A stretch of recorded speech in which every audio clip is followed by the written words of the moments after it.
సకల ఆశీర్వాదాలకు కారణభూతుడానికి వందనాలు. ఈ మంచి రాత్రిని బట్టి మిమ్మల్ని ఎంతగానో స్తుతిస్తూ ఉన్నాం ప్రభు. ప్రతి శుక్రవారము నీ సన్నిధిలో గడపడానికి మీరు మాకు ఇచ్చిన అవకాశాన్ని బట్టి నీకు స్తోత్రాలు. ఇంతవరకు ప్రభా మీ ప్రియబిడలు చక్కగా ప్రభా నీ సన్నిధిలో నిలబడి ప్రార్థన చేశారు ప్రభా. ఆ ప్రార్థనలన్నీ కూడా మీరు విన్నారు, జవాబిచ్చారు. అందరిని బట్టి కృతజ్ఞతలు ప్రభు. ఇంకను ప్రభా ఈ సమయంలోని వాక్యము ద్వారా మాతో మీరు మాట్లాడండి, మమ్మల్ని దర్శించండి, మీరే మహిమ పొందుకోండి. యేసు నామములో అడుగుచున్నాము తండ్రి, ఆమేన్ ఆమేన్. సర్వాధికారియు నిరంతర స్తోత్రార్హుడైన యేసుక్రీస్తు నామంలో మీ అందరికీ శుభాభివందనాలు తెలియజేస్తున్నాను. దూరాన సమీపాన దేవుని మాటలు వింటున్న వారందరికీ నా ప్రత్యేకమైన వందనాలు, కృతజ్ఞతలు.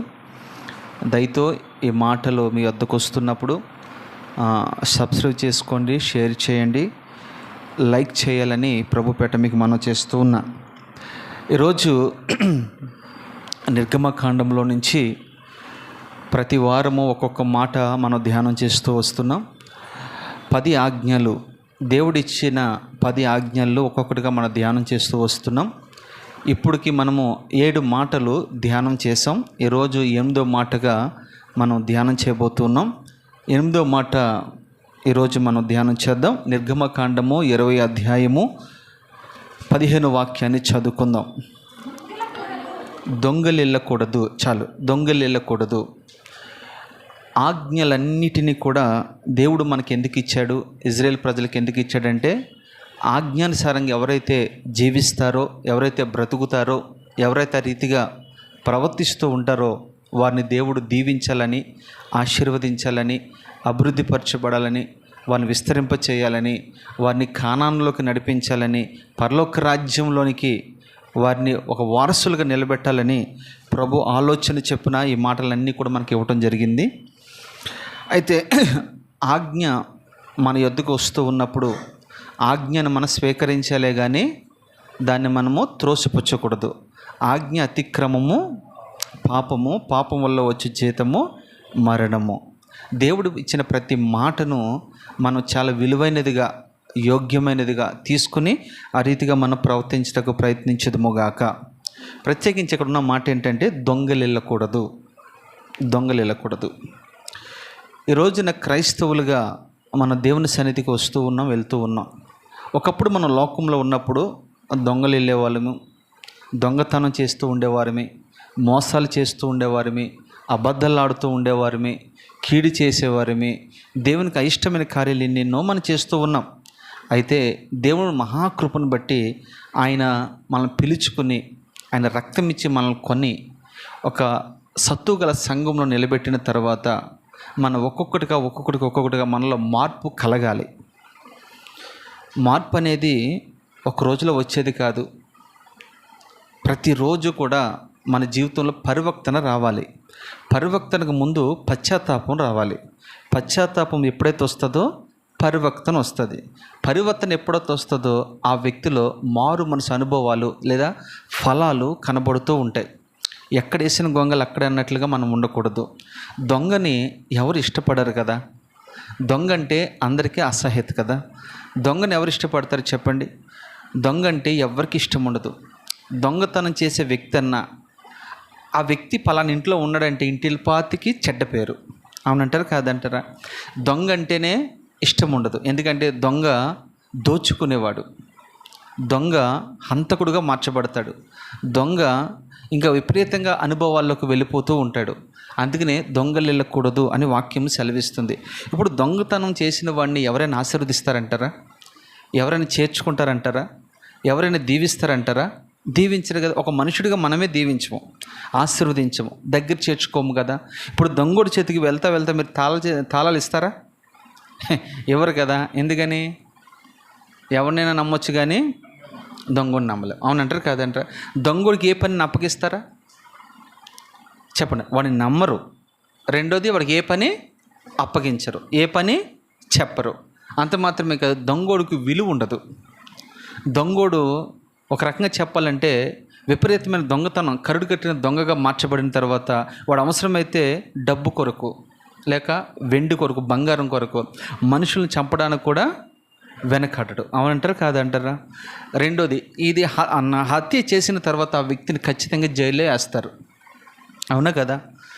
తర్వాత జైలు నుంచి ఒకవేళ ఆ వ్యక్తి విడిపించబడి బయటకు వచ్చిన తర్వాత, ఒకవేళ ఆ వ్యక్తి మారు మనసు పొందాను, లేకపోతే నేను మారిపోయాను అనే ఆలోచనతో నేను దుబాయ్ వెళ్ళాలి, అమెరికా వెళ్ళాలి, ఆస్ట్రేలియా వెళ్ళాలి అని అన్నాడు అనుకోండి, ఆ వ్యక్తికి వీసా వస్తుందా? పాస్పోర్ట్ వస్తుందా? రాదు కదా. ఎందుకని? అతనికి ఒక స్టాంప్ వేస్తారు. పోలీస్ స్టేషన్లో, రైల్వే స్టేషన్లో, బస్ స్టాండ్లో, ఎక్కడెక్కడో అతని పేర్లు ఉంటాయో ఉండవా? ఆ వ్యక్తిని ఎవరు నమ్మరు కదా. అంటే ఈ వ్యక్తి పలానా దేశానికి వెళ్ళాలంటే ప్రభుత్వం అనుమతించదు. అవునంటారా కాదంటారా? అలాగనే బైబిల్ ప్రకారం కూడా దొంగలకి పరలోక రాజ్యంలో చోటు లేదు. దొంగలకి పరలోక రాజ్యంలో అనుమతి లేదు. దొంగలు పరలోక రాజ్యాన్ని పొరపాటున వెళ్ళడానికి దేవుడు అవకాశం ఇవ్వలేదు. దొంగతనం చేస్తూ మనం ఈ లోకంలో చలామణి అవ్వచ్చు, కానీ ఒక రోజున పరలోక రాజ్యానికి వెళ్ళడానికి ఆ దొంగతనమే మనకు అడ్డుబండగా వస్తుంది. కనుక మీరు దొంగలు వెళ్ళకూడదు అని చెప్తూ ఉన్నాడు. బైబిల్లో చాలామంది చాలా రకాలుగా దొంగతనాలు చేస్తూ ఉన్నారు. వాటన్నిటి గురించి మనం ఈ రోజున ధ్యానం చేద్దాం. సాధ్యమైనంత వరకు 2 మెసేజ్లు కానీ చెప్పడానికి ఇష్టపడుతూ ఉన్నాను, ఎందుకంటే ఒక రోజులో చెప్పేది కాదు. సో కాబట్టి మీరు ఒక్కొక్క మాట చక్కగా మీరు రాసుకోవడానికి ప్రయత్నం చేయండి. మొట్టమొదటిగా ఆదికాండము 31వ అధ్యాయము 30వ వాక్యము. ఆదికాండము, నీ తండ్రి ఇంటి మీద బహు వాంఛగలవాడై వెళ్ళగోరిన ఎడల వెళ్ళుము, నా దేవతలను ఎలా దొంగిలించేతివని అనగా, యాకోబు, నీవు బలవంతముగా నా యొద్ద నుండి నీ కుమార్తెలను తీసుకుందువేమో అని భయపడితిని. ఎవరి యొద్ద? అంతే, చాలమ్మా. ఇక్కడ ఈ మాట మీరు గమనిస్తే, ఇక్కడ ఒక మాట మీకు అండర్లైన్ చేసుకుని, అక్కడ ఏమని చెప్పండి. అక్కడ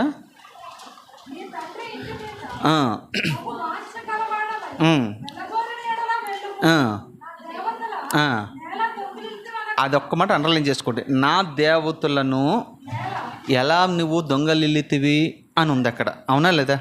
ఇప్పుడు మనము దొంగతనం చేయకూడదు అనే మాట మీద మనం ధ్యానం చేస్తూ ఉన్నాం.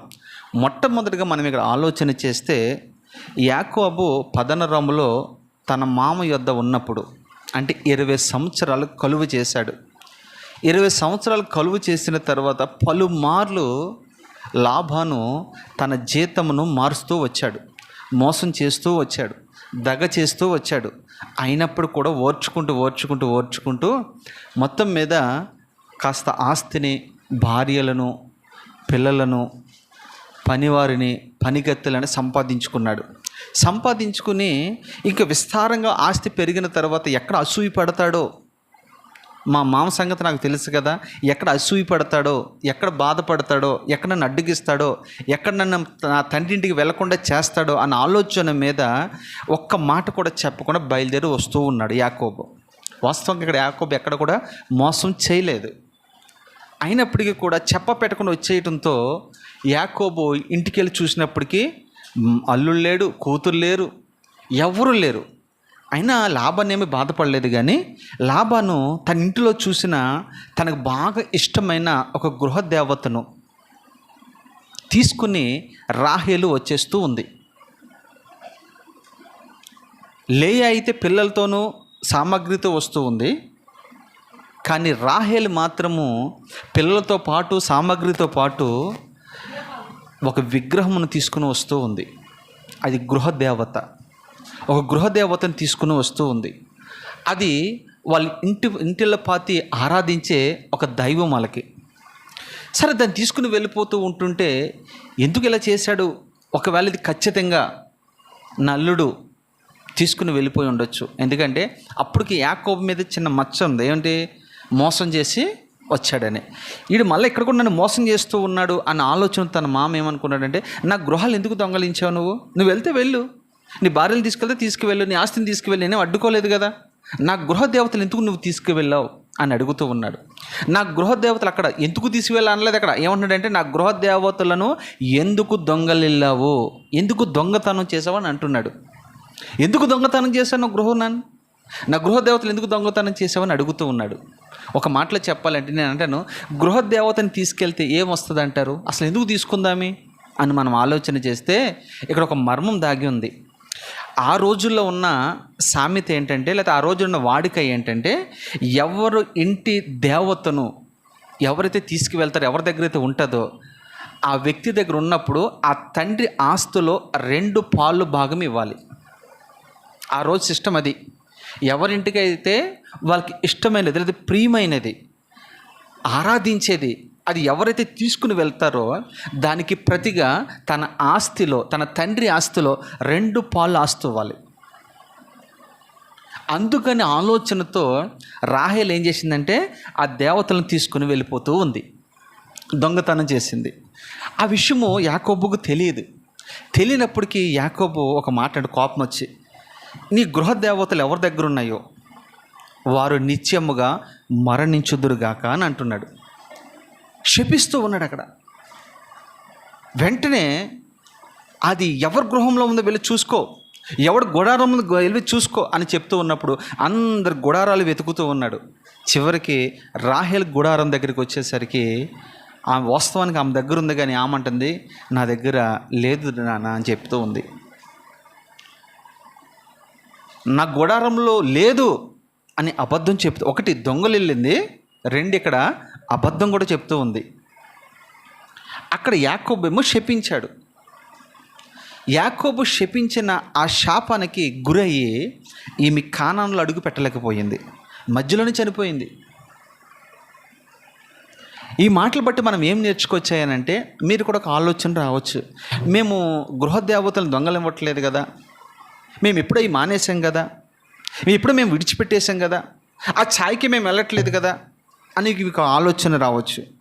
అయితే మీరు గృహ దేవతలు మీరు దొంగలు వెళ్ళకపోవచ్చేమో కానీ, ఆ గృహ దేవతలకి మీరు మొక్కకపోవచ్చేమో కానీ నేనేమంటానంటే, ఆ గృహ దేవతకు సంబంధించిన విగ్రహ ఆరాధనకు సంబంధించిన ఆచారాలు ఇంకను మనము ఏదో ఒక పరిస్థితులు ఖచ్చితంగా మనము ఆచరిస్తూనే ఉన్నాం, పాటిస్తూనే ఉన్నాం. అవునంటారా కాదంటారా?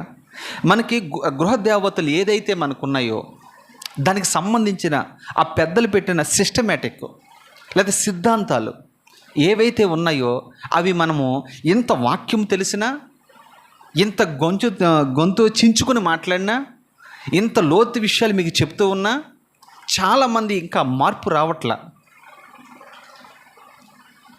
బైబిల్లో ఒక మాట రాయబడి పౌలు అంటాడు, విగ్రహములకు దూరముగా పారిపోండి అని మాట్లాడుతూ ఉన్నాడు. అంటే మనము ఆ సాంప్రదాయాలు నువ్వు పాటిస్తే నువ్వు విగ్రహారాధన చేసినట్టే. ఆ పద్ధతులను కానీ ఆ సాంప్రదాయాలు కానీ ఎప్పుడైతే మనము ఆచరిస్తూ ఉంటామో ఖచ్చితంగా నువ్వు విగ్రహాలని దొంగలిస్తున్నావు అని అర్థం, విగ్రహారాధన చేస్తున్నావు అని అర్థం, విగ్రహాన్ని ఇంకా వెంబడిస్తున్నావు అని అర్థం, విగ్రహాలను ఇంకా పూజిస్తున్నావు అని అర్థం. నువ్వు వ్యక్తి మాత్రమే బయటకు వచ్చావు కానీ నీ మనసు మాత్రము అక్కడే ఉంది.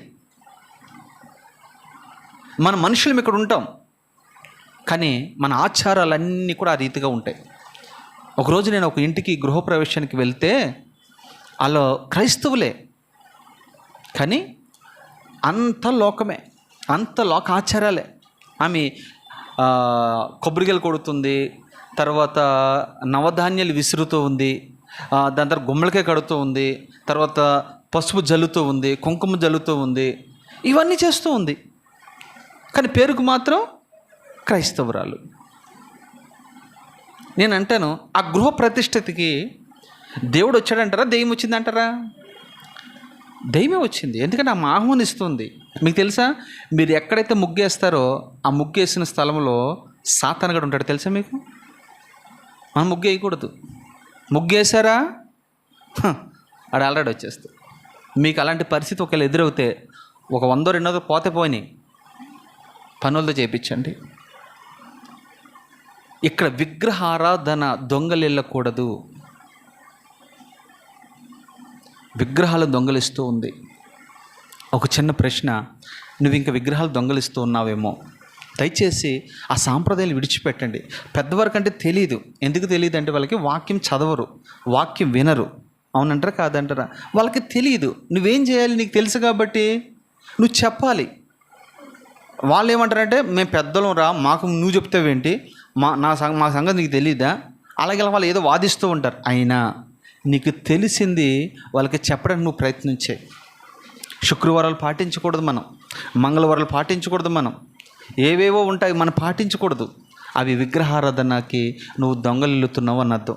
అవి నీ దగ్గర ఉన్నంత కాలము నీ ఆత్మస్థితిలో నువ్వు చనిపోతావని అర్థం చేసుకో.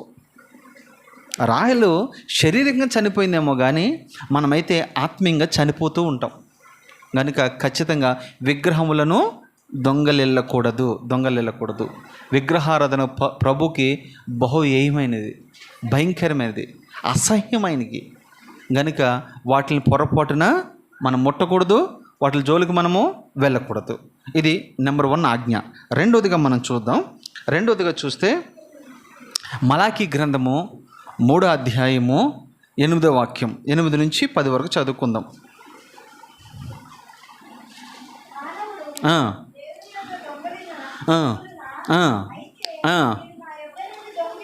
అయితే మీరు నా యొద్ద దొంగలు వెళ్ళితిరి.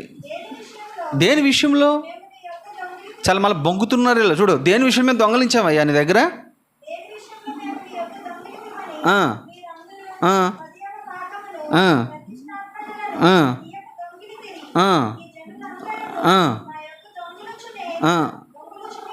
చాలా ఇక్కడ వరకు ఆపండి. మలాకీ గ్రంథంలో రాయబడిన మాట, మొదటి దొంగలు వెళ్ళటం. మనం ఏం దొంగలిస్తున్నామంటే విగ్రహాలు దొంగలిస్తున్నాం, నెంబర్ 1. నెంబర్ 2 ఏం దొంగలిస్తున్నాం మనము? 10వ భాగము లేదా 10వ భాగము లేదా దేవునికి ఇవ్వవలసిన భాగమును మనం ఏం చేస్తున్నామంటే దొంగలు వెళుతున్నాం. అవునంటారా కాదంటారా? ఇక్కడ స్పష్టంగా ఆ మాట మెన్షన్ చేయబడి ఉందా లేదా? ఎందుకు ఈ మాట చెప్తూ ఉన్నాడు? ఇప్పుడు నేనేమంటానంటే అసలు మనం దేవునికి ఎందుకు ఇవ్వాలండి? చాలామంది ప్రశ్న రేపుతూ ఉంటుంది. చాలామందికి ప్రశ్న పదే పదే మాట్లాడుతూ ఉంటుంది. అసలు మేము దేవునికి ఎందుకు ఇవ్వాలండి? చర్చికి వెళ్ళడమే గొప్ప. దేవునికి మేము ఎందుకు ఇవ్వాలి? అసలు ఏం చేశాడని ఇవ్వాలి మనం అన్న ఆలోచన చాలామందికి వస్తూ ఉంటుంది. అవునంటారా కాదంటారా? నిజమే. అసలు దేవునికి మనం ఎందుకు ఇవ్వాలి? ఇప్పుడు ఎవరికైనా మనం దానం చేయాలనుకో మనం ఏమంటాం? ఎందుకు దానం చేయాలని నీకు? ఎవరికైనా ఊరకనే ఒక 100 రూపాయలు 50 రూపాయలు ఇచ్చామనుకో ఎందుకు ఇవ్వాలి నీకు? ఇలాంటి ప్రశ్నలు మీకు ఎప్పుడు ఎదురవ్వలేదా? ఎందుకు ఇవ్వాలని మనం అడుగుతాం. అంటే నువ్వు ఎందుకు ఇస్తావంటే ఆడి దగ్గర ఏమైనా కొంటే ఇస్తావు, అవునా కదా? ఆడ ఏదైనా పని చేస్తే ఇస్తావు, అవునా కదా? అట్లా మనం ఎందుకు ఇవ్వాలి దేవునికి? అసలు ఆ ప్రశ్న మీకు తెలిస్తే దశమ భాగం ఇవ్వకుండా మీరు మానరు. అసలు ఎందుకు ఇవ్వాలి మనము? మీకు తెలుసా? సృష్టిలో ఉన్న సమస్తము కూడా దేవునివి, అవునా కదా? అవి రిఫరెన్స్లు మీకు చూపిస్తాను, మీరే అండర్లైన్ చేసుకోండి. ఇతరులకి కూడా ఈ మాటలు షేర్ చేయండి, చెప్పండి. చూడండి, ఒకసారి చూడండి అన్న, మీరు చూస్తే మీకు అర్థమవుతుంది.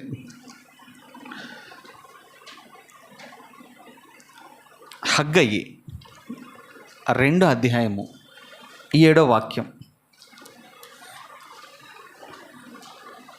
హగ్గయి 2వ అధ్యాయము 7, 8 చదువుకుందాం.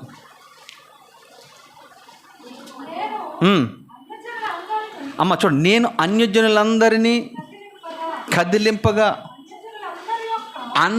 అన్యజనులందరి యొక్క ఇష్ట వస్తువులను తేవబడును. నేను ఈ మందిరమును మహిమతో నింపెదను. ఇదే సైన్యములకు అధిపతియగు యెహోవా. చూడండి, తన మందిరాన్ని తన మహిమపరచుకోవడానికి, లేదా తన మందిరాన్ని ఘనపరచుకోవడానికి, లేదా తన మందిరాన్ని గొప్ప చేసుకోవడానికి ఆయన ఏమంటున్నాడు తెలుసా? అన్యజనులను నేను ప్రేరేపించేదను, అన్యజనులను కదిలింపజేస్తాను, వారిని పురుకొలుపుతాను, వారిని రేపుతాను, వారి ఇష్ట వస్తువులను నా మందిరానికి తీసుకుని వస్తారు. ఏ వస్తువులు తీసుకొస్తారట? వారికి ఇష్టమైన వస్తువులు ఏంటి? అసలు మనకి ఇష్టమైన వస్తువులు ఏంటి? మనం బాగా ప్రేమించేది ఏంటి చెప్పండి? డబ్బుని. అవునంటారా కాదంట? డబ్బు అంటే మనకి ఇష్టమా కాదా? డబ్బు ఇష్టం లేదని వారు ఉన్నారు ఇక్కడ. డబ్బు అంటే మనకు బాగా ఇష్టం. కూర్చున్నా లేచినా అందరి గుండెలేమో lub dub lub dub lub dub అని కొట్టుకుంటే మన గుండె మాత్రం డబ్బు డబ్బు డబ్బు డబ్బు డబ్బు అని కొట్టుకుంటుంది. అసలు ఇది ఎక్కువ సిస్టర్స్లో ఎక్కువ ఉంటుంది. ఇది జెంట్స్లో అంత ఉండదు కానీ పాపం లేడీస్లో అయితే బాగా ఎక్కువ ఉంటుంది. ఎందుకంటే పడుకున్న డబ్బు డబ్బు డబ్బు డబ్బు, పొరపాటున వాళ్ళ ఆయన ఆమె గుండెల మీద ఎలా చేయి సవ్వు పెట్టేలా చూశాడనుకో, డబ్బు డబ్బు డబ్బు డబ్బు అని కొట్టుకుంటూ ఉంటుంది. వాళ్ళ ఇష్ట వస్తువులు, మనకి ఇష్టమైన వస్తువులు ఏంటి తెలుసా? ఒకటి డబ్బు. డబ్బు అంటే మనకు బాగా ఇష్టం. రెండోది మనకి ఇష్టం ఏంటి తెలుసా? బంగారం. బంగారం మనకు బాగా ఇష్టమా కదా? బంగారం ఒక్కొక్కడు ఏమి లేకపోతే ఇలా చూపిస్తూ ఉంటాడు. అంటే ఒక ఉంగరం ఉందనుకో ఇలాగంటాడు అత్తమాల. మనం ఏమనుకుంటాం అంతే, ఇలా తుడుచుకుంటూ ఉంటాడు.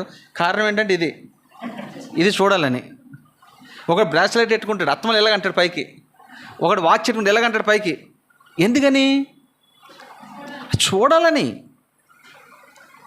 ఒక్కొక్కడు ఇదిగో చైన్ వేసుకోవచ్చు కదండి, లోపల ఉంటే ఉన్నంటది. అది ఏం చేస్తుంది? పైన పెడతారు ఈ మధ్యన. ఏంటి ఇక్కడ బటన్ పెట్టి పైన పెడతారు. అది ఎవడో కూడా చూస్తాడు. చూసి ఏం చేస్తాడు? అప్పుడు ఇంటికి వచ్చి లబ్బో దెబ్బలు నేడితే పాస్టర్ గారు ఫోన్ చేసి, అయ్యగారు ప్రార్థన చేయండి, గొలుసు వెళ్ళిపోయింది అని అంటాడు. నేను ఎవడ బయట పెట్టమన్నాడు? ఎవడు చూపించమన్నాడు కదా? ఇది ఒక రెండోది మనకి ఇష్టమైంది. మూడోది మనకి ఇష్టమైంది అని తెలుసా? మన పిల్లలు అంటే మనకు బాగా ఇష్టం. భర్త అంటే అంత ఇష్టం ఉండదు కానీ పిల్లలంటే ఖచ్చితంగా ఏ తల్లిదండ్రులకైనా ఇష్టము. ఈ మూడిటిని మనం ఎక్కడ తీసుకురావాలి తెలుసా? మందిరానికి తీసుకురావాలి. ఇలా తీసుకొచ్చిన వాళ్ళు ఎవరైనా ఉన్నారా బైబిల్లో? ఉన్నారు.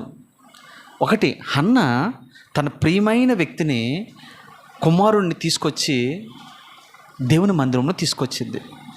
రెండోది, అబ్రహాము తన ఏకైక కుమారుణ్ణి, తను ప్రేమించిన కుమారుణ్ణి మందిరానికి తీసుకొచ్చాడు. బలిపీఠం మీద పెట్టాడు. వధించడానికి ఇష్టపడుతూ ఉన్నాడు. ఇది మనకిష్టమైన పిల్లలను దేవునికి మనం ఇవ్వాలి. నీకు 2 పిల్లలు ఉన్నారనుకో, ఒక పిల్లవాడిని ప్రభు కొరకు ఇవ్వి, ప్రభు కొరకు పెంచు. ఆడు గొప్పవాడై ప్రయోజకుడై నీకు ఆశీర్వాదాన్ని తీసుకొస్తాడు, నీకు పేరుని తీసుకొస్తాడు, నీకు ఘనతని తీసుకొస్తాడు. ఈ అబ్బాయి ఎవరు? పలానా వెంకటో కుమార్తె అంట. ఈ అబ్బాయి ఎవరు? ఈ అమ్మాయి ఎవరు? పలానా యశోద కుమార్తె అంట. ఈ అబ్బాయి ఎవరు? ఇంద్ర కుమారుడు అంట. అబ్బా, ఇందిర, రైట్, ఇందిర కుమారుడు అంట. వాళ్ళు దేశ విదేశాల్లో వాడబడుతూ ఉంటే ఎంత పేరుంటుంది తెలుసా? దేవుడు ఎంత మహిమపరచబడతారు తెలుసా? మనం ఎంత సంతోషపడతాం తెలుసా? చాలా ఈ బ్రతికి నా కుమారుడు చక్కగా వాడబడుతున్నాడు. అవునంటారా కాదంటారా? మన ఇష్ట వస్తువులు దేవుని సన్నిధికి తీసుకురావాలి. రెండోది, బంగారాన్ని దేవుని సన్నిధికి తీసుకురావాలి. అలా తీసుకొచ్చిన వాళ్ళు ఉన్నారా? ఉన్నారు. యాకోబురు చూడండి, వస్తూ ఏం చేస్తానంటే, మీ బంగారు తీయండి. తీసి ఒక మస్తకి వృక్షము కింద దాన్ని ఉంచాడు. తూర్పు దేశపు జ్ఞానులు కూడా మీరు గమనిస్తే వారు ఏం తీసుకొచ్చి తెలుసా? బంగారాన్ని తీసుకొచ్చి ఇచ్చేశారు ప్రభువుకి. వారు ఎవరు? అన్యులు, దేవుని ఎరగిన వారు. వాళ్ళు తీసుకొచ్చి దేవునికి ఇవ్వలేదా? వాడు పిల్లల్ని ఇచ్చారు, ఆస్తిపాస్తులను కూడా దేవుని తీసుకొచ్చారు. తర్వాత నీ హృదయము దేవునికి ఇవ్వాలి. సామెతలు ఉంది కదా, నా కుమారుడా నీ హృదయమును నాకు ఇవ్వు. ఈ 3 వస్తువులను దేవునికి మనం ఇవ్వగలిగితే ఖచ్చితంగా దేవుడు ఆ 3 ద్వారా తన మందిరాన్ని మహిమపరుచుకుంటూ ఉంటాడట, ఘనపరుచుకుంటూ ఉంటాడట. అలాగే దేవుని మందిరానికి మనం తీసుకొచ్చి ఇచ్చేవారుగా మనం ఉండాలి. అయితే ఇక్కడ మీరు గమనిస్తే ఏమి దొంగలు వెళ్తున్నాం దేవుని దగ్గర మనము? దేవుడు అంటున్నాడు, నా యొద్ద మీరు దొంగలు వెళుతున్నారు. రెండవదిగా మనం గమనిస్తే వెండి నాదే బంగారం నాదే అంటాడు. ఒక కీర్తనలు చూడండి, కీర్తనల గ్రంథము, వెండి నాది బంగారము నాది. అమ్మ ఎవరి అంటయ్యి? ప్రభు అన్నాడు కదా అన్నమాట. నేనన్నానా? ఎవరన్నారు ఈ మాట? జెంట్స్ మీరు చెప్పాలి, ఎవరన్నారు ఈ మాట? దేవుడు ఏమంటున్నాడు? వెండి నాది బంగారము నాది. ఒక్క స్థలంలో అంటాడు 1000 పర్వతముల మీద పశువులు నాయి అని అంటాడు. 1000 పర్వతముల మీద ఉన్న పశువులు నాయే, ఆకాశ పక్షులు నాయే, సమస్తము నావే. ఇంకో విచిత్రం చెప్పమంటారా? మనము కూడా ఆయన వారమే. ఎందుకు తెలుసా?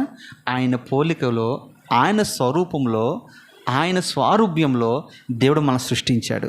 అవునంటారు కాదంటారా? దేవునికి మనం దూరం అయినప్పటికీ కూడా రెండో పర్యాయము ఆయన 2000 సంవత్సరాల క్రితము ఈ భూమి మీదకి వచ్చి నీ కొరకు నా కొరకు తన విలువైన, అమూల్యమైన, పవిత్రమైన, పరిశుద్ధమైన రక్తమునిచ్చి నిన్ను నన్ను కొన్నాడు. ఒక మాటలో చెప్పాలంటే మనము ఆయనకి వారసులము, లేదా కుమారులము, లేదా కుమార్తెలము. ఒక్క వాడిక భాషలో చెప్పాలంటే, ఒక్క మాటలో చెప్పాలి మీకు అర్థం కావడానికి, మనం ఆయనకి పనివారమై ఉన్నాం. అవునంటారా కాదంటారా? ఇప్పుడు మనం కొనుక్కున్న తర్వాత ఆయన మనల్ని మేపుతున్నాడు, మనల్ని పోషిస్తున్నాడు, మనల్ని సంరక్షిస్తూ ఉన్నాడు. ఈరోజు నువ్వు ఉద్యోగం చేయగలుగుతున్నావంటే ఆరోగ్యం ఇవ్వలేదా నీకు? నువ్వు బ్రతికి బట్ట కడుతున్నావంటే ఆయన నీకు సమస్తము కలగజేయలేదా?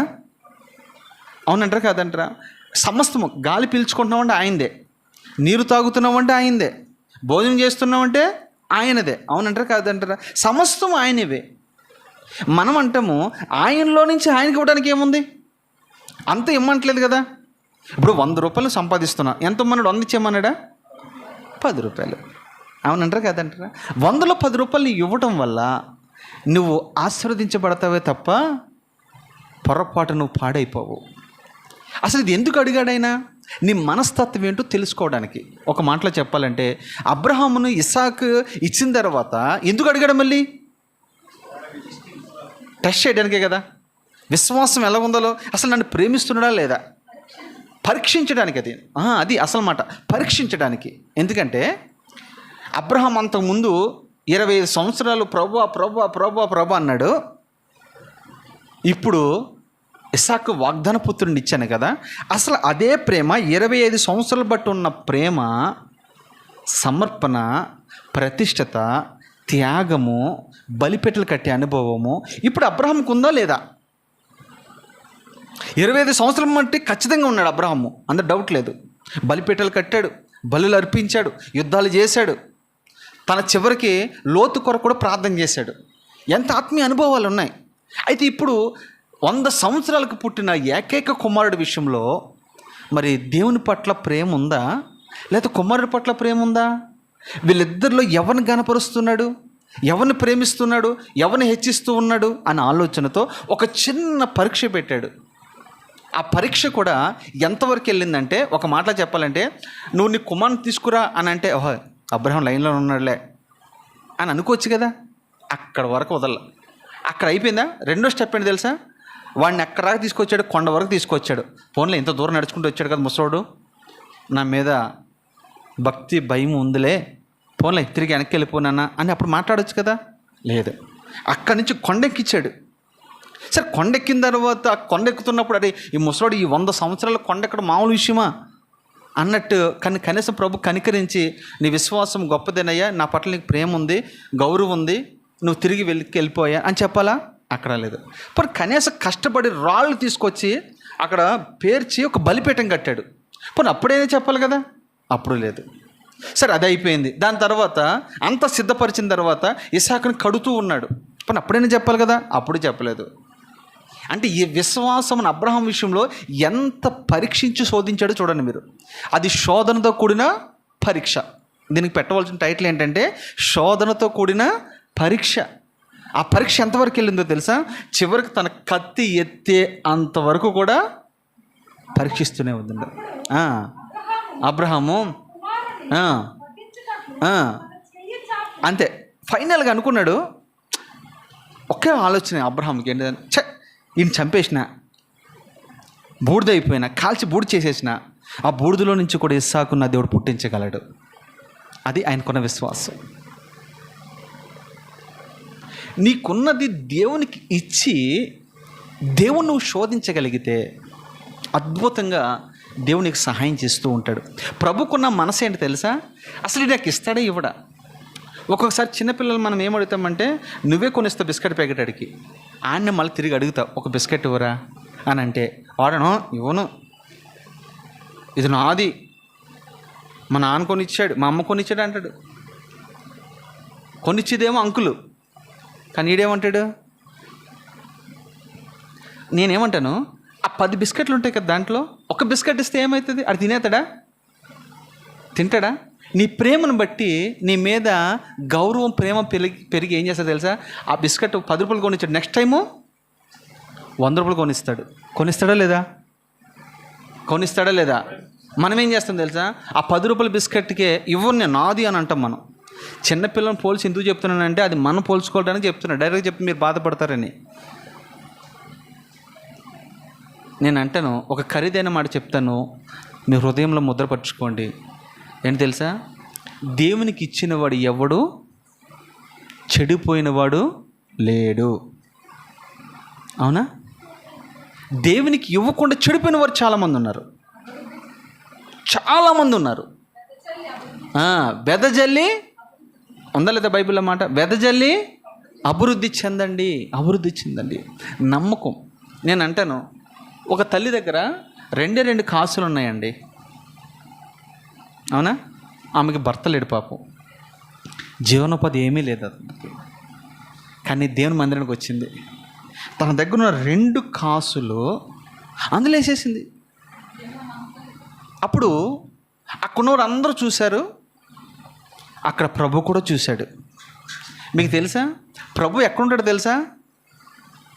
మందిరంలో ఆయన స్థానం ఎక్కడో తెలుసా మీకు? కానుకలు పెట్టి దగ్గరే. ఎందుకు కానుక? ఇక్కడ ఉండొచ్చు కదా, ఆయన ఇక్కడ బోధించవచ్చు కదా ఉండి. మొదటి స్థానం అక్కడ అయింది, అక్కడ ఉంటాడు. ఎవరి మనస్తత్వాలు ఏంటి, ఎవరు ఏం వేస్తున్నారు అన్నీ ఆయన చూస్తూ ఉంటాడమ్మా. నేను అంటాను, ఆ 2 కాసులు ఉన్న తల్లి తనకున్న జీవనం అంతా కూడా అందులో వేసింది. కానీ నేనంటాను, ఆమె కంటే ఎక్కువ వేసిన వాళ్ళు ఉన్నారు అక్కడ, ఆమె కంటే ధనవంతులు ఉన్నారు అక్కడ, ఉన్నారా లేదా? ఆయన కానీ ప్రభు ఏమంటున్నాడు? అరే బాబు, మీరు వేశారు కాదనట్లా, మీరు ఇచ్చారు కాదనట్లా, కానీ మీకంటే ఈమె చెప్పండి, ఈమె యోగ్యమైన వ్యక్తి, యోగ్యమైన రాలు. అది లేమిలో, తనకున్న లేమిలో తనకు ఉన్నదంతా కూడా వేసింది. ఆ మాట ఆమె ఎప్పుడో 2 కాసులు వేసిందండి. ఈరోజు కూడా ఆమె గురించి మనం మాట్లాడుకుంటున్నాం. అవునంటారా కాదంటారా? అది వాక్యంలో గొప్పతనం. మనం చేసింది చూడు, రహస్యమందు చేయబడినదంట మిద్ది మీద ప్రకటించబడుతుందట. ఉందా లేదా మాట? రహస్యంగా నువ్వు ఏది చేసిన ప్రభుకి మిద్ది మీద ప్రకటించబడతామంటే పరలోకంలో ప్రకటించబడుతుందని అర్థం. ఎక్కడ ప్రకటించబడుతుంది? పరలోకంలో ప్రకటించబడుతుంది. నువ్వేది చేయి, అన్నీ ఉన్నప్పుడు మనం ఇచ్చేదానికంటే లేమిలో ఇవ్వండి. అది ఖచ్చితమైన మనస్తత్వం, ఖచ్చితమైనది. ఇక్కడ అంటే డైరెక్ట్ ప్రభు మాట్లాడుతున్నాడు మలాకీలో, మీరు నా యొద్ద దొంగలిల్లితిరి. ఏం దొంగలిల్లాం ప్రభు నీ దగ్గర అని అంటే అంటాడు. ఇక్కడ అడుగుతున్నారు, నేను అడగటం కదా, అది బైబిల్ వాళ్ళు అడుగుతున్నారు. ఏమని? మేము ఏం దొంగలిల్లాం, నీది ఏం దోచుకున్నాం మేము అని అడుగుతూ ఉంటే ప్రభు అంటున్నాడు, మీరు 10వ భాగాన్ని లేదా 10వ భాగమును దొంగిలించారన్నాడా, లేకపోతే దొంగిలిల్లుతూనే ఉన్నారన్నాడా? చదువు ఒకసారి ఆ మాట. 10వ భాగమును ప్రతిష్ఠిత, 2 ఉన్నాయి ఇక్కడ. 10వ భాగమును ప్రతిష్ఠిత అర్పణలను ఇయ్యక. అమ్మ, ఇది 2 తేడా ఉందంటారా? ఒకటేనా 2ను? 10వ భాగం వేరు, ప్రతిష్ఠిత అర్పణలు వేరు, లేదా కృతజ్ఞత అర్పణలు వేరు, మొక్కుబడి అర్పణలు వేరు. అవన్నీ వేరు, ఇది వేరు. ఒక మాట చెప్తాను. నిన్న ఒక తల్లి, ఒక అన్యురాలమ్మి మన చర్చికి వస్తూ ఉంటుంది మధ్యన. నాకు ఆశ్చర్యం వేసింది, ఆమె చేత జోక్గా అందేమో అనుకున్నాను నేను. అందామే, అయ్యగారు నాకు ప్రేరేపణ వచ్చింది, ఇక్కడ కూర్చున్నప్పుడు దేవుడు మీకు కానుక ఇమ్మన్నాడు, నాకు ప్రేరేపణ వచ్చింది అని ఒక మాట చెప్పేసి వెళ్ళిపోయింది. సరే, క్యాజువల్ చాలామంది అంటూ ఉంటారు కదా, ప్రమాణం ఊరినేగా చేస్తాం కదా మనము, దాని తర్వాత అని వచ్చేవారు మర్చిపోతూ ఉంటాం మనం. అవునా కదా? చాలాసార్లు మనం మాటిస్తూ ఉంటాం, తప్పుపోతూ ఉంటాం. ఇది మన కామన్ రొటీన్, మనకిది మానవ నైజం ఇది. కానీ నేను ఆమె చూస్తే అది పిచ్చదానిలాగా మాట్లాడుతుంది ఇంద్రబాబు అనుకున్నాను నేను. నిజంగా ఆమెకు ఒక యూట్యూబ్ ఉంటే నా లైవ్ వింటుంది ఆమె ఇప్పుడు అనుకుంటుంటే నేను క్యాజువల్గా అనుకున్నాను నిజంగా. అలాగే రెండో వారం అయ్యగారు ప్రార్థన చేసి ఇక్కడికి వచ్చింది. అయ్యగారు నేను వచ్చే వారం ఖచ్చితంగా ఇస్తానంది. ఆ వారం చర్చికి రాలేదేమో. మీరు నవ్వారు, కానీ నేను కూడా నవ్వుకున్నాను మీలాగానే. ఎందుకంటే మనుషుల మాటలు ఇలాగే ఉంటాయి కదా అనుకున్నాను. చిత్రం ఏంటి తెలుసా, మేము చర్చ అయిపోయింది, నేను పాస్టమ్మ గారు వెళ్తూ ఉంటే ఆమె వేరే చర్చికి ఎక్కడికి వెళ్తున్నట్టుంది. ఆటో దిగినంటే అప్పుడు నేను పిల్లలు దింపడానికి ఇంటికి వెళ్ళా. పాస్టమ్మని చూసి అమ్మగారు ఒకసారి ఉండండి, నేను పైకి వెళ్ళి ఇప్పుడే వస్తానని చెప్పి.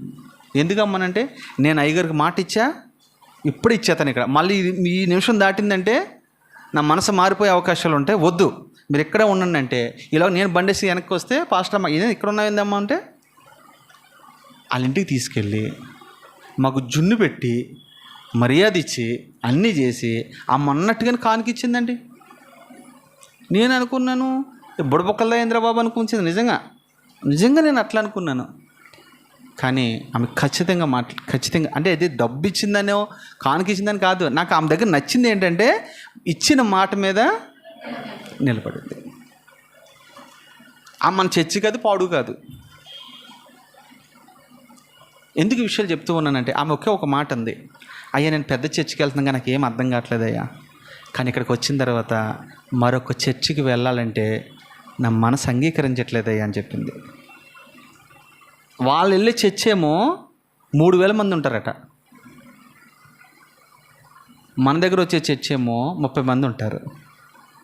కానీ ఆమె ఏం చూసిందో తెలుసా, వాక్యం చూసింది. ఎందుకు ఈ విషయాలు చెప్తున్నానంటే నా దగ్గర మీరు ప్రతిష్ఠిత అర్పణలను దశమ భాగములను దొంగిలిల్లుతూనే ఉన్నారు.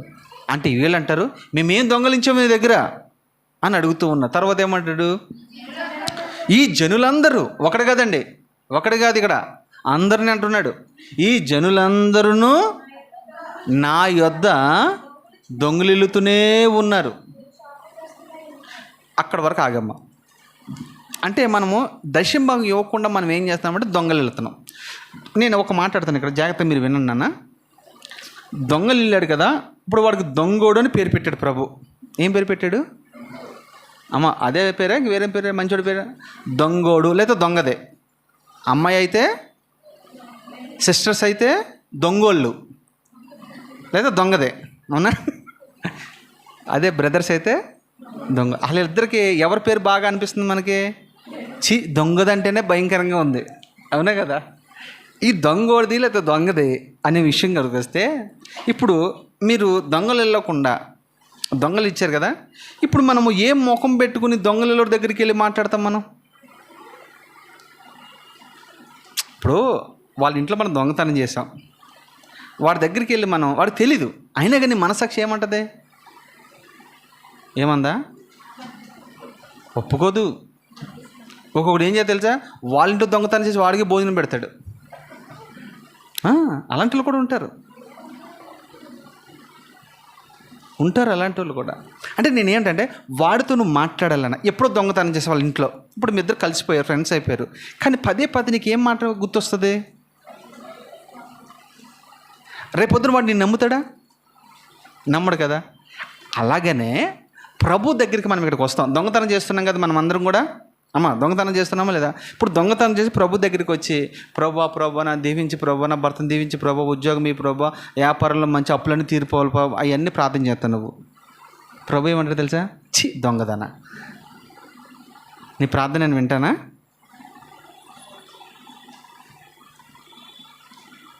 ఇప్పుడు ఈడంటాడు, అయ్యా నాకు ఇంక్రిమెంట్ కావాలి, ప్రమోషన్ కావాలయ్యా, నాకు అది ఇవ్వండి ప్రభా, సొంత ఇల్లు ఇవ్వండి ప్రభా. దొంగోడా, ఎలాగడుగుతున్నారా నువ్వు? ఎలాగడుగుతున్నాం మనం? ప్రభు చెవులు మూసుకుంటాడు, ఎందుకంటే వీళ్ళ మాటలు ఇష్టం ఉండదు. దొంగోడు మాటలు ఎవడన్నా వింటాడా? వినడు కదా. ఎందుకు వింటాడు? మనం వింటామా? అసలు వాడితో సహవాసం ఆడితో మాట్లాడంటే మనకు కంపరం వచ్చేస్తుంది. అలాంటిది ప్రభు ఎందుకంటాడు చెప్పండి? అందుకనే మన ప్రార్థనలకి జవాబు రావట్లా.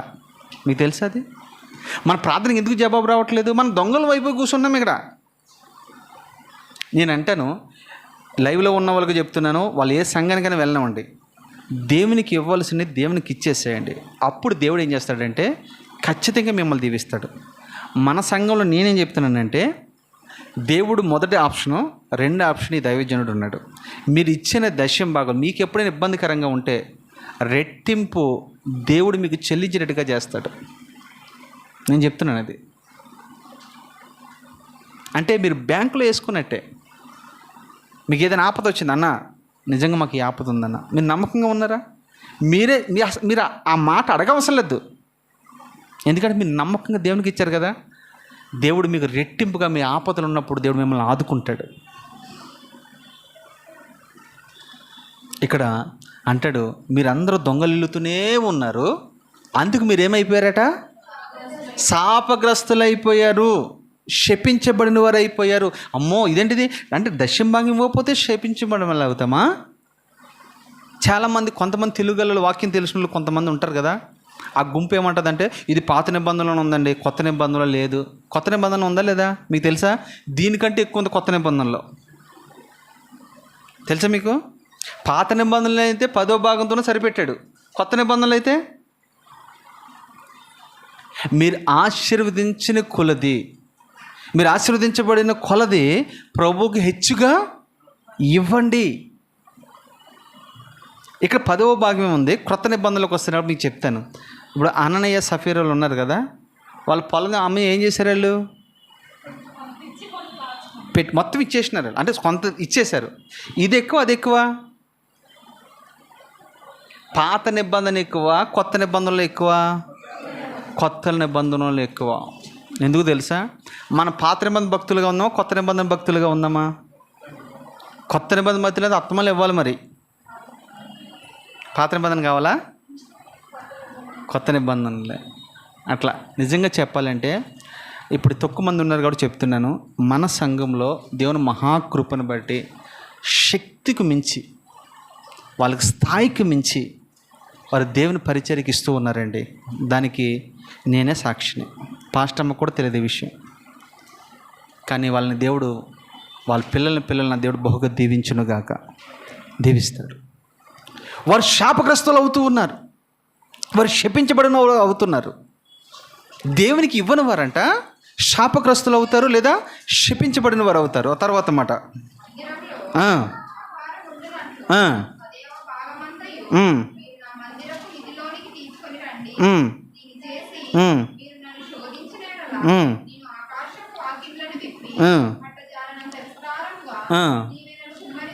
చాలమ్మా.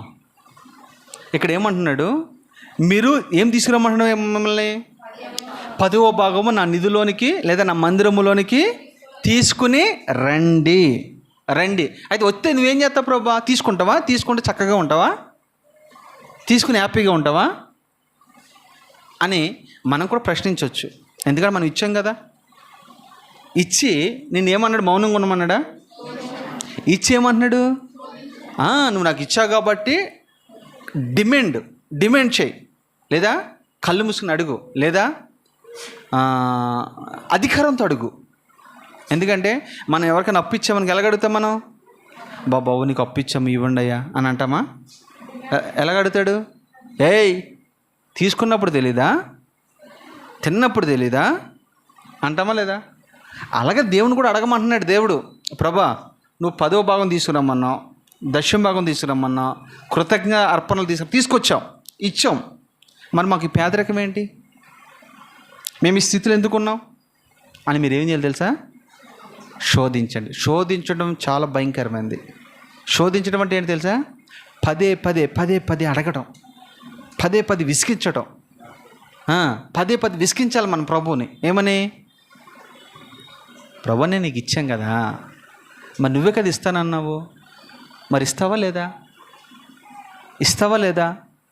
నాకు ఇవి, నాకు ఇల్లు కావాలి ఇవి, నాకు బైక్ కావాలి ఇల్లు, నాకు గర్భఫలం కావాలి ఇవి, నాకు ఉద్యోగం కావాలి ఇవి, ఈ భూమి మీద బ్రతకడానికి నాకు అన్నీ కావాలి ఇవి ప్రభు, ఇవి అని నువ్వు అడగాలి. వారు నన్ను ఏమి అడగనందున వారు ఏమి పొందుకోలేకపోతున్నారని వాక్యం స్పష్టంగా సెలవిస్తుంది. మనం అడగాలి, ప్రభుని అడిగి పొందుకునేవారుగా మనం ఉండాలి. అప్పుడు అంటాడు ప్రభు, సరే నువ్వు నన్ను అడుగుతున్నా కాబట్టి నేను ఏం చేస్తాను తెలుసా? పైనుంచి ఒక మూట ఏమంటాడు తెలుసా? ఆకాశ వాక్యలను విప్పుతాను. విప్పి పట్టజాలన అంటే నువ్వు ఏ కుండనైతే తెచ్చుకున్నావో, ఏ గంప అయితే తెచ్చుకున్నావో దాని నిండా నేను వేసేస్తాను. అది పట్టజాలదు. దావీదు అదే అంటాడు, నా గిన్నె పొంగి పొర్లుచూ ఉన్నది. అంటే గిన్నె ఆల్రెడీ నిండిపోయింది. నిండిపోయినా కానీ ఇంకే ఆ ఆశీర్వాదం ఆగట్లా, ఇంకా వేస్తూ ఉన్నాడు అందులో. అదేమైపోతుంది? పొంగి పలుపు. మీకు ఉదాహరణకు ఒక మాట చెప్తాను, మీకు బాగా తెలుసు. మీరు ఇడ్లీకి పిండి నానబెట్టుకుంటారు కదా, ఇందులో నానబెట్టుకుంటావమ్మా? నానబెట్టుకుంటావు కదా. నానబెట్టుకున్నప్పుడు ఈ రాత్రి రుబ్బేసి నానబెట్టుకుంటావు. ఆ పిండి చూస్తే ఇంతే ఉంటుంది. ఎంత ఉంటుంది? మీరు చెప్పాలి, మీకు కూడా తెలిసేది. ఎంత ఉంటుంది? కొంచెమే ఉంటుంది కదా. కిలో ఉంటుంది, మన భాషలో కిలో ఉంటుంది. అది తెల్లారికి 2 కిలోలు అయిపోతుంది ఏంటి? ఆ పిండి పొంగుతూ, ఒకవేళ మనం అలాగే ఉంచేసామనుకోండి, అదేమైతే తెలుసా, ఇంకా పైకి వచ్చేసి మూతను గెంటేసి అందులోంచి బయటకు వచ్చేస్తుంది. అదే పొంగి పొరలటం అంటే. నీ దగ్గర ఉన్న పిండి కొంచెమే, దాన్ని దేవుడు ఆశీర్వదించిన తర్వాత ఆ గిన్నెలో నుంచి పైకి వచ్చి పొర్లుతూ ఉంటుంది, అది ఎక్కువైపోతూ ఉంటుంది. రెండోది మీకు తెలుసా, ఎలీషా ప్రవక్త దగ్గరికి ఆ తల్లి వచ్చినప్పుడు ఆ నూనెతో అనేక మంది అప్పులు తీర్చేశారు.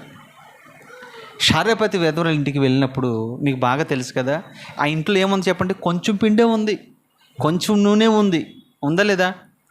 ఆమె దైవజనుడు వెళ్ళి అడిగాడు, అమ్మ ఒక రొట్టెని చేసి పెట్టవా అని అడిగాడు.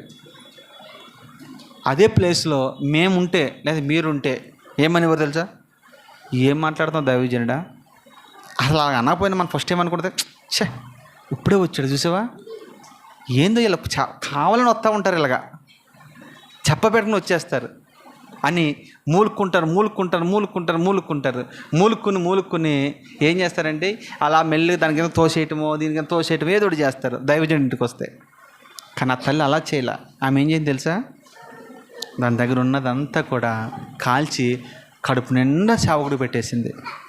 అప్పుడు అన్నాడు దైవజనుడు, అమ్మా నీ ఇంట్లో ఇంకేమైనా ఉందంటే, ఏమి లేదు దైవజనుడా, అయితే చూడు ఇక్కడ నుండి పిండి తక్కువ కాదు, నూనెయు తక్కువ కాదు అని ఆశీర్వదించి పంపించాడు. అవునంటారు కదంటారా? మనం ఇచ్చి దేవుణ్ణి శోధించి వారుగా మనం ఉంటే ఆకాశపు వాక్యులైనా విప్పుతాను అంటున్నాడు. అంతేనా? తర్వాత ఏమంటున్నాడు? పట్టజాలిన విస్తారమైన ఆ దీవెనలు పట్టజాలవు నువ్వు. అయ్యో వద్దు ప్రభు అని అంటే ఇంకా కుమ్మరిస్తూనే ఉంటాడు. ఈ ఆశీర్వాదం చాలు ప్రభు అంటే ఇంకా కుమ్మరిస్తూనే ఉంటాడు. ఆ ఆశీర్వాదము కుమ్మరించిన తర్వాత నీవే ఆశీర్వాదం 10 మందికి షేర్ చేస్తావు, 10 మందికి పంచి పెడతావు. అలాంటి కృప దేవుడు నీకు ఇస్తూ ఉంటాడు. తర్వాత ఏమంటున్నాడు? అక్కడతో లాస్ట్ అయిపోయిందా? దీవెనలన్నీ కూడా కుమ్మరిస్తాను. నేను అంటాను, ముగిస్తూ ఉన్నాను నా మాటలు కూడా. మీరు గమనించండి, ఇక్కడ ఈ ఆశీర్వాదం అంతా ఎక్కడుంది? ఇచ్చే దానిలోనే తెలుసా మీకు? ఇచ్చే దానిలోనే ఉంది. అప్పుడప్పుడు నేను ఒక మాట మీకు చెప్తూ ఉంటాను కదా, నేను మీలాగా వాక్యం విన్న టైంలో, మీలాగా కూర్చొని వినే టైంలో మీరు నమ్మండి నమ్మకపోండి, శక్తికి మించి ప్రభు పరిచర్య ఖర్చు పెడుతూ ఉండేవాడిని. ఆ రోజులు చాలా ఎక్కువ. అది ప్రభువుకు తెలుసు, నాకు తెలుసు. ఒక రోజుని మా దైవజనుడు ఈ మార్గం గుండా వెళ్తున్నాడు ఎక్కడికో. వెళ్తూ ఉంటే మోజేస్ అన్న ఒకసారి ఇక్కడ రండి అన్నాడు. వెంటనే వచ్చాను. వచ్చిన తర్వాత నాకు బాగా గుర్తు అన్న, ఒక 5,000 ఇవ్వండి అన్న అన్నాడు. ఎంత అవసరం ఉండి అడిగాడు దైవజనుడు అని 5,000 ఆయనకి ఇచ్చి పంపించానండి. చిన్న అమౌంటే. ఇది ఎప్పుడు సంగతి తెలుసా? 12 సంవత్సరాల క్రితం సంగతి చెప్తున్నాను మీకు. 10-12 సంవత్సరాల క్రితం. నేను పొరపాటున మళ్ళీ అడగల. ఆ దైవజనుడు కూడా మర్చిపోయాడు. కానీ ఆయన మర్చిపోయాడు, కానీ ఆయన మర్చిపోలేదు. అప్పుడప్పుడు మా సంఘంలో ఇలాగే భోజనాలు పెడుతూ ఉన్నప్పుడు పెరుగు కావాలని మా సేవకురాలు చెప్పింది, అన్న పెరుగు తీసుకురండి అని. అంటే ఆ డబ్బులు ఎవరాళ్ళు తీసుకురావాలంటే కిలో 2 కిలోలు కాదు, 5 కిలోలు మినిమం తీసుకురావాలా అంతే. అంటే ఈ మనసు దేవుడు మాకు ఇచ్చాడు కాబట్టి మేము అలా చేయగలిగాము. నేను అలా చేశాను కాబట్టి నాకు అలాంటి పిల్లల్ని ఈ సంఘంలో దేవుడు ఇచ్చాడు. ఇది నిజంగా చెప్పగలను, నేను నిజంగా చెప్పగలను. ఎందుకు ఈ విషయం చెప్తానంటే, దేవునికి మనం ఇచ్చి శోధించేవారుగా మనం ఉండాలి. దొంగలు వెళ్ళకూడదు. 2 విషయాలు చెప్పాను మీకు. మొదటిది ఏంటి? విగ్రహములను మనము దొంగలు వెళ్ళకూడదు. దొంగలిస్తే ఏమవుతుంది? దొంగలు వెళ్తే ఏమవుతుంది? మరణము మన యొద్దకు వస్తుంది. రాహేలు కానానికి వెళ్లకుండా మధ్యదారిలోనే చనిపోయింది. విగ్రహాలు మన దగ్గర ఉంటే మనం చంపేస్తుంది. విగ్రహ సంబంధమైన ఆచారాలు నువ్వు ఆచరిస్తే ఆత్మీయంగా నువ్వు చనిపోతావు. ఇది మొదటిది. రెండోది తెలుసా? దేవునికి ఇవ్వకుండా మనం దొంగలు వెళితే మనము శాపగ్రస్తులమైపోతామంట. శపితము అనేది చాలా భయంకరం. శాపం అంటే ఎలా ఉంటుందంటే ఎండిపోయిన స్థితి అని అర్థం. పచ్చనిదంటే ఆశీర్వాదానికి గుర్తు, ఎండిపోయిందంటే శాపానికి గుర్తు. ఆ ఇంటిలో అన్నీ ఎండిపోతూ ఉంటాయి. ఆర్థికంగా ఎండిపోతూ ఉంటారు, ఆత్మీయంగా ఎండిపోతూ ఉంటారు, ఆరోగ్యపరంగా ఎండిపోతూ ఉంటారు, మానసికంగా ఎండిపోతూ ఉంటారు. సమస్తముల వారు ఎండిపోయిన వారు ఉంటారు. ఎందుకంటే వారి జీవితాలన్నీ కూడా ఎండిపోయినట్టుగా ఉంటాయి. సంతోషం ఉండదు, సమాధానం ఉండదు, ఆరోగ్యం ఉండదు, ఐశ్వర్యం ఉండదు. చూడండి, ఒక్క మాటలో చెప్పాలంటే ఎదుగు బదుగు ఉండదు. ఒక శాపగ్రస్తులుగా ఉంటారు. పేరుకు దేవుణ్ణి నమ్ముకున్నారు అంతే, కానీ వాళ్ళ జీవితంలో ఎదుగు బదుగుదల ఉండదు. ఇదంతా మీకు ఎందుకు చెప్పానో తెలుసా? దేవునికి మనము ఇచ్చేవారిగా ఉండాలి. ఆ మనసు ప్రభు ఒకవేళ లేకపోతే ప్రభుని అడుగు, ప్రభు నాకు ఈ మనసు ఎందుకు ఉండట్లేదు, ప్రభు నాకు ఇవ్వండి, నేను మీకు ఇవ్వాలి. ఇచ్చి నేను మిమ్మల్ని శోధించాలి, ఇచ్చి నేను మిమ్మల్ని అడగాలి, ఇచ్చి నేను మిమ్మల్ని బ్రతిమలాడుకోవాలి ప్రభు అని మనము ఖచ్చితంగా అడిగేవారిగా మనం ఉంటే దేవుడు ఖచ్చితంగా మనకు సహాయం చేస్తాడు. తర్వాత ఇంకొక మాట మనం చదువుకుందాము.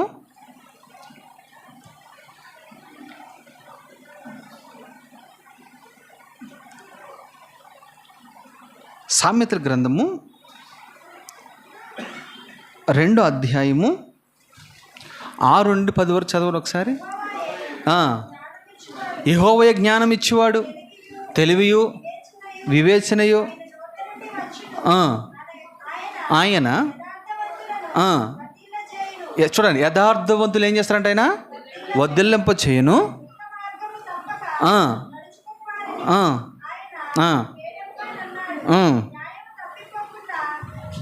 అమ్మ అది కాదు, సామెతల గ్రంథము 3వ అధ్యాయము 2 6 10 అనుకుంటాం అది.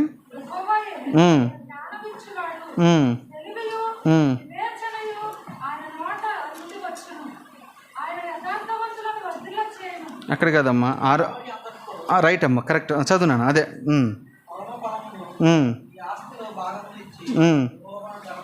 మళ్ళీ రేపు చెప్పినానా? చదువు ఒకసారి చదువునాను. ఎవరైనా గట్టిగా చదవండి ఒకసారి. నీ రాబడి అంతటిలో ప్రథమ ఫలమును నీ ఆస్తిలో భాగమును ఇచ్చి అబ్బా యెహోవాను ఘనపరచుము. ఏమంటున్నాడు? మళ్ళీ చదువు.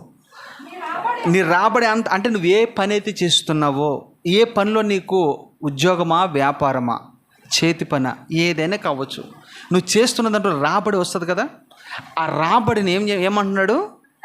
అంతటిలో, అంటే అంతటిలో నువ్వు ఏ పని చేస్తున్నావో అంతటిలో నీకు వచ్చిన లాభం అంతటిలో ప్రథమ ఫలమును నీ ఆస్తిలో భాగమును ఇచ్చి యెహోవాను ఘనపరచుము. అప్పుడు నీ కొట్లలో, అమ్మ గుర్తుపెట్టు, నీ కొట్లలో అండర్లైన్ చేసుకో, ధాన్యముండును, సమృద్ధిగా నుండెను. నీ గానుగుల్లో నుండి క్రొత్త ద్రాక్షరసము పైకి పొర్లు పారెను. నా కుమారుడా, చాలా ఇక్కడ 2 విషయాలు మీరు గమనిస్తే ప్రాముఖ్యంగా ప్రథమ ఫలమును దేవునికి అంటే ప్రథమ ఫలం అంటే ఏంటి? చెట్టుకి ఒక కాయ కాస్తుంది, తీసుకొచ్చి ఇవ్వాలి. కోడి గుడ్డు పెడుతుంది, మొదట తీసుకొచ్చి ఇవ్వాలి. అవునా కదా? ఇప్పుడు మనకు చెట్లు పుట్టలు ఏమి లేవు కదా ఇక్కడ, మరి మనం ఏమి ఇవ్వాలి? నీకు ఉద్యోగంలో ఉంది కదా, డైరెక్ట్గా మన వాళ్ళు కొంతమంది ఉన్నారు, పేర్లు చెప్పను కానీ మన సంఘంలో కొంతమంది ఉన్నారు, వాళ్ళకి జీతం వచ్చినాయంటే ఇంటికి కూడా వెళ్ళరు, వాళ్ళు ఇంటికి కూడా వెళ్ళరు. నిజంగా వచ్చి కానుకిచ్చి ప్రార్థన చేయించుకుని వెళ్తారు. నేనంటారు రేపు ఆదివారమే కదా చర్చికి రావచ్చుగా. వాళ్ళు అన్న మాట ఒకటి ఏంటంటే, డబ్బు మన దగ్గర ఉందనుకోండి, దేవునికి ఇవ్వాల్సిందే. మన దగ్గర ఉందనుకోండి ఏమైపోతుంది తెలుసా, మనసు చెప్పాలి, మనసు ఎవరైనా మారిపోయింది. అలాగా చెప్పిన వాళ్ళకి 1000 రూపాయలు ఇస్తాను, అది పాస్టమ్గా 1000 రూపాయలు ఇవ్వాల్సిందే. నేను ఇప్పుడు అననీయ సఫీరా వాళ్ళు ప్రభుకి ఇవ్వాలని తీర్మానం చేసుకోవడం నిజమే, ఇవ్వాలనుకోవటం నిజమే, దాచిపెట్టడము నిజమే. రేపు మందిరానికి ఇద్దామని అనుకున్నారు. అయితే రాత్రికి సాతానుడు ఏమన్నాడు తెలుసా, ఊరుకో, ఏమనుకుంటున్నావు అసలు, అంత ఇచ్చేస్తావా అంటే నువ్వు అంత ఖచ్చితంగా ఉంటావా, మాట మీద నిలబడతావు, నువ్వు ఏం మాట్లాడుతున్నావయ్యా, అలా చేయకు. చాలామంది తెచ్చి ఇచ్చిన వాళ్ళు ఉన్నారులే, చాలామంది ఇస్తున్నారులే, ఆయనకి డబ్బు ఎక్కువైపోయింది, ఎవరికి, పేతురు పాస్టర్ గారికి. సో నువ్వేం చేస్తావంటే కొంత నొక్కేయి లేదా కొంత దాచేయి, కొంత మట్టుని. నేను అంటాను, అననీయ సఫీరా ఎప్పుడైతే పొలమమ్మ డైరెక్ట్గా సేవకుని దగ్గరికి వెళ్తే ఏమయ్యేది, యశోద చెప్పాలా ఏమయ్యేది, పొలం అమ్ముకున్నట్టు డైరెక్ట్ ఇంటికి వెళ్ళకుండా పొలం వెళ్తే ఏమయ్యేది, చర్చికి వెళ్తే ఏమయ్యేది, ఇచ్చేవారు బ్రతికేవారు. అది ఈ మాట కరెక్ట్గా, ఇచ్చేవారు బ్రతికేవారు. వాళ్ళ పేర్లు జీవగ్రంథంలో చక్కగా రాయబడాయి.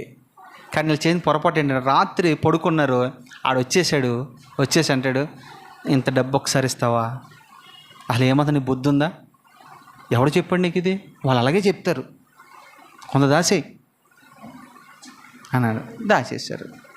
వాళ్ళ భార్య కూడా అంటది పక్క నుంచి, ఏమయ్యా ఏం మాట్లాడుతుంది, ఉంచు, పిల్లలకు వద్దా, భవిష్యత్తుకు వద్దా, దాయ్ అనేది. ఇద్దరు ఒకే ఆలోచనతో వెళ్ళారు, తర్వాత చచ్చారు. అంటే దేవునిది మన దగ్గర పొరపాటున ఉండకూడదు, అవునా కదా, రైట్. అలాగా ఆలస్యం చేయటం వల్ల ఇబ్బందులు కలుగుతూ ఉంటాయి. ఇక్కడ ఏమంటాడంటే, ప్రథమ ఫలము తీసుకొచ్చి దేవునికి ఇవ్వండి అంటే, మనమే ప్రథమ ఫలం దేవుడు ఎరుగు, చచ్చిన వాటిని పాడైపోయిన వాటిని, చినిగిపోయిన. కొంతమంది అండి ఊరిళ్ళు వస్తారండి, నిజం చెప్తున్నాను, ఊరిళ్ళు వచ్చిన తర్వాత వెంటనే ఎవరో ఇవ్వాలని నిజంగా 100% వాళ్ళు మంచోళ్ళు, వాళ్ళు సేవం ఇవ్వాలి అని పక్కన దాచి పెడతారు. పెట్టిన తర్వాత అది ఇచ్చేటప్పుడు ఈరోజు కదా రేపిద్దాంలే తీసేది వాస్తవమే, పక్కన పెట్టేది వాస్తవమే. కానీ ఇది ఎప్పుడు ఎవరు వీళ్ళు వెంటనే ఎవరు. అలాగే మీరు పొరపాటు ఊరి నుంచి ఏమైనా మాసం తీసుకొచ్చి మాకు ఇవ్వాలనుకున్నారనుకోండి, ఏం చేస్తారు తెలుసా, మీరు ఫ్రిడ్జ్లో పెట్టి పెట్టి పెట్టి పెట్టి పెట్టి పెట్టి అది గట్టిగా అయిపోయిన తర్వాత దాంట్లో మొత్తం బలం పోయిన తర్వాత, జీవం పోయిన తర్వాత అప్పుడు తీసుకొచ్చి, అన్న మొన్న నుంచి వద్దామనుకుంటున్నామన్నా, రాలేకపోతున్నాము, టైం సెట్ అవ్వట్లేదన్నా అని తీసుకొచ్చి ఇస్తారు. మీకు తెలుసా, అది మేము ఏం చేస్తాం తెలుసా, శుభ్రంగా తీసుకెళ్ళి అందులో పడేస్తాం.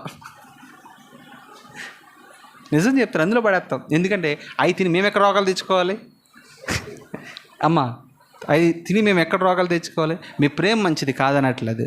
అయితే నేనేమంటానంటే, నువ్వు ఏది ఇవ్వాలనుకున్నా శ్రేష్టమైనది వెంటనే ఇవ్వాలి. ఇంట్లో పెట్టుకుని కొన్ని బూజు వచ్చేస్తాయి, అయినా కానీ ఇస్తున్నారండి. ఇక్కడ అట్టిపళ్ళు ఉంటాయి, అది మొత్తం నల్లగైపోద్ది, అది సేవకి ఇచ్చేది అంతా కూడా అలాగుంటాయి. ఇక్కడికి పోనీ ఇదైతే భరించుకుంటున్నాం అనుకోండి, ఈ డబ్బులు ఇచ్చే కాడ కాగితాలు ఉంటారు చూసారా, అన్నీ సిరిగిపోయాయి. మొన్నసారి మీరు ఇచ్చిన కానుకల్లో ఖర్చు పెడదామని ఒక 10 రూపాయలు పట్టుకెళ్ళి పిల్లలకి ఇచ్చా. వాడు పొరపాటున ఎవరు తీసుకుంటాడండి, ఎవరిచ్చారు మీకు? మా చర్చిలో మా వాళ్ళు వేసారని నేను చెప్పాను అనుకో, ఏమైతే చెప్పండి. నేను అన్నాను, అయ్యా అలా అయిపోయిందని చెప్పాను. ఏం చేస్తావు ఇంకా? తర్వాత ఇచ్చేటప్పుడు లోపల ఫైట్ చేస్తారు జోబులో. అక్కలకంటే పాపం అది ఉండదు, కానీ మన వాళ్ళు ఏం చేస్తారు, పొరపాటున ఇవ్వాలని దాన్ని నొక్కు అని తెలిసిపోద్ది మనకి. ఇది 100 రూపాయల నోట, 500 నోట, 10 రూపాయల నోట, అన్నీ మనకు తెలియదు. దాని లోపల నొక్కి నొక్కి నొక్కి బాధ పెడుతూ ఉంటాం. ఇవన్నీ నేను ఎందుకు చెప్తూ ఉన్నానంటే, ప్రథమ ఫలము దేవునికి ఇవ్వాలి. తర్వాత ఏమంటున్నాడు, దేవునికి ఇచ్చిన తర్వాత ఏం చేస్తున్నాడు ఆయన, నీ ఆస్తిలో భాగమునిచ్చి అది గణపరచడం అంటే ఏంటి తెలుసా, అది నన్ను గణపరచు వారిని, అమ్మ మాట మీరు ఉందా లేదా, నన్ను గణపరచు వారిని ఏ విషయంలో గణపరచాలి, మనము ఇచ్చే విషయంలో గణపరచాలి, నీ హృదయం ఇచ్చే విషయంలో గణపరచాలి, ప్రార్థించే విషయంలో గణపరచాలి, పరిచయం చేసే విషయంలో గణపరచాలి. ఒక డబ్బు ఒకటే కాదు సుమి, ఇక్కడ అన్ని విషయంలో దేవుని మనం గణపరచాలి. అప్పుడు మనం గణపరిచినప్పుడు ఆయన ఏమంటున్నాడు, అప్పుడు ఎప్పుడు అది అప్పుడు అంటే మనం ఇచ్చినప్పుడు అది చెప్పాలి. మీరు గణపరిచినప్పుడు కాదు, డైరెక్ట్ అలా వెళ్ళకూడదు. మీరు ఎప్పుడు మనం ఇచ్చినప్పుడు, ఏమి ఇచ్చినప్పుడు మనము, ఏమి ఇచ్చినప్పుడు మనము, మన హృదయం ఇచ్చినప్పుడు, ఏమి ఇచ్చినప్పుడు మనము, మన సమయం ఇచ్చినప్పుడు, ఏమి ఇచ్చినప్పుడు మనము, అన్నీ మనం ఇచ్చినప్పుడు మనమేం చేస్తామంటే, ఇక్కడ ఒక చిట్టా చెప్తాను మీకు. మనం ఏం చేస్తాం తెలుసా, ఇవ్వకుండా శోధిస్తాం మనము. యశోద అర్థమైంది నీకు? ఇవ్వకుండా ఏం చేస్తాం తెలుసా, అమ్మో ఏమంటా తెలుసా, ఇవి ప్రభా ఇవి ప్రభా ఇవి ప్రభా. ఒక ఆమె చర్చికి రారు, స్పాట్ సరిగ్గా రారు సావరేళ్ళు. మా ఆయనకు ఉద్యోగం కావాలండి, ఇక్కడికి వస్తేనే కదండి, ఏమండి ఇక్కడికి వస్తేనే కదా మనం ప్రార్థన చేస్తాం కదా, ఇక్కడికి రారు, మోకరించరు, ఉపవాసం ఉండరు అంటారు. అయ్యారు మీరు ఉపవాసం ఉండండి అయ్యారు, మేము తింటాం శుభ్రంగా, మీరు నిద్ర చంపుకోండి అయ్యారు, మేము శుభ్రంగా పడుకుంటామయ్యా, మీరు ప్రార్థన చేయండి అయ్యా, మేము శుభ్రంగా ఆడుకుంటామయ్యా, పాడుకుంటామయ్యా, లేకపోతే చక్కగా. మొన్న ఈ మధ్యలో ఎక్కడికో కానీ వెళ్ళాం మేము. నాకు నిజంగా చాలా బాధ అనిపించిందండి. ఎందుకంటే ఆమె చాలా అనారోగ్యంతో ఉంది, ప్రార్థన చేద్దామని వెళ్తే అక్కడ టీవీ చక్కగా ఆడుతూ ఉంది. ఎట్లా దేవుడు మనల్ని ఇష్టపడతాడు, ఎలాగ మనల్ని ప్రేమిస్తాడు, ఎలా మనల్ని స్వస్థపరుస్తాడు. నువ్వు 100% పరిశుద్ధంగా ఉండకపోయినా పర్లేదు, కానీ కనీసం నీ భక్తులు కొంతైనా మనం చూపించాలా వద్దంటారా? ఇక్కడ చర్చికి రారండి, మోకరించరండి, ఉపవాసం. ఇప్పుడు సంఘంతో ఏకీభవించి, అయ్యా నా బాధ ఇదమ్మా, కాస్త ప్రార్థన చేయండి, నువ్వు కూడా ఉంటే ఆ కార్యం తొందరగా. బైబిల్ అంటుంది, ఒకడు 1000 మందిని తరిమితే ఇద్దరు 10,000 మందిని తరుముతారని ఉంది. నువ్వు ఏదైనా సమస్య వచ్చిన సంఘంతో పాటు పోరాడు, సంపాదించుకుంటా, అంతేగాని నువ్వేమి ఇంటికాడ ఉంటావో మేము ప్రార్థన చేయమా, ఇది ఎక్కడ కారమండి. ఒకవేళ ఆ ప్రార్థనకి దేవుడు జవాబు ఇవ్వలేదనుకో, నెక్స్ట్ అనేది ఏంటి తెలుసా, మా దైవజనుడి దగ్గర ఏం లేదు,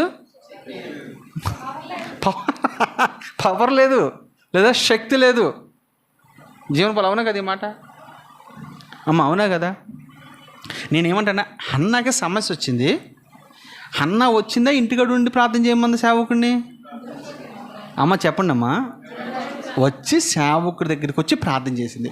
సేవకుడు కూడా ఏం చేశాడు, దానికి ఏకీభవించి తను కూడా చేశాడా లేదా? వీళ్ళిద్దరు ప్రార్థన ఆయన విని ప్రతిఫలం ఇచ్చాడా లేదా? అది దేవుని కృప. మన వాళ్ళు అలా రాకపోయినా ఆయన ఎంత దయామయుడో కనికరపూర్ణుడో చూడండి. వాళ్ళు సరిగ్గా చర్చికి రాకపోయినా, ఏమి ఇవ్వకపోయినా దేవుడు కనికరించి ఎన్నెన్నో అద్భుతాలు పరిచర్యలు చేశాడండి. నా నోటి మాటలతో చెప్పలేని అద్భుతాలు ఈ పరిచర్యలు దేవుడు చేశాడు. నేనే దానికి సాక్షిని, నిజంగా చెప్తున్నాను.